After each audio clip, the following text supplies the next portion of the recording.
In the state of Georgia, buses are allowed to carry up to 120% of the manufacturer's specified capacity. That is a lot of riders when you think of it. So that means like this particular vehicle is designed to bring 72 passengers, assuming that there are 3 people per seat. 48 not 48 seats, but 24 seats, 3 passengers per seat. That's how you get to 72. Well, according to this rule, that means that legally we can carry in this vehicle up to 86 passengers. Hopefully, you never have to deal with that as a school bus driver. Unfortunately, because there is such a shortage of school bus drivers and commercial drivers in America right now, you might have to deal with a situation where you have more than 72 passengers assigned to this vehicle. It's not ideal, but I will suggest a few tips, a few tricks to better deal with the situation. I think that first of all, what you need to do as a school bus driver is to be diligent about it. There might be situations with, let's say, bullying that you normally would notice quickly that you might not notice because there is just, the bus is so crowded. There is so much going on that you might be clueless about a situation. So you've got to be very diligent and notice what happens. It will be, if a situation happens that deals with bullying, your options will be lower too.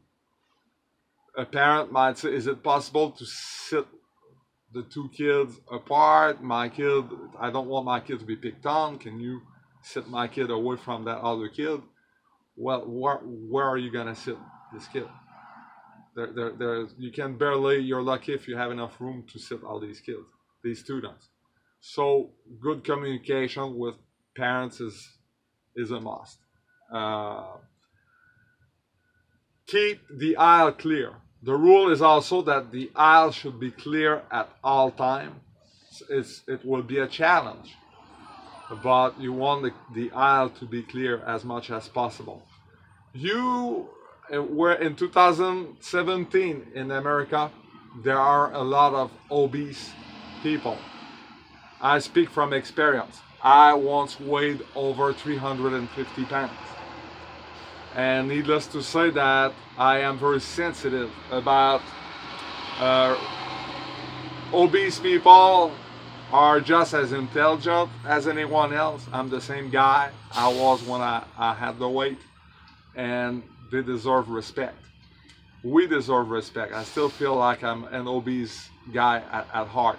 So anyway, you want to make sure that, you know, if the kid is just as big as I am and is in kindergarten, you want to make sure that that student doesn't get picked on by other kids. And you want yourself to be patient. I mean, there's no sense in screaming at this kid. He ain't gonna shrink.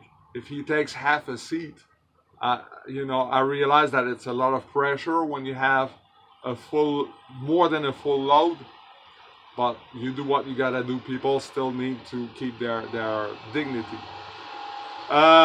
One trick that I use to help the situation is when I do my seating chart. If I am in a situation like this, I will at one point survey and see which ones of my students ride only in the morning. There are some, not that many, but there are some, and other students ride only in the afternoon. So once you establish that, you have a little bit more flexibility because you want to avoid sitting 4 people per seat. That doesn't make much sense. So if you want to, that's a way to avoid 4 people per seat. And of course, it's good to keep a good communication with management. Let them know about the situation. So as soon as they can help the situation, relieve you from some riders, hopefully they can help as well. So that's about it.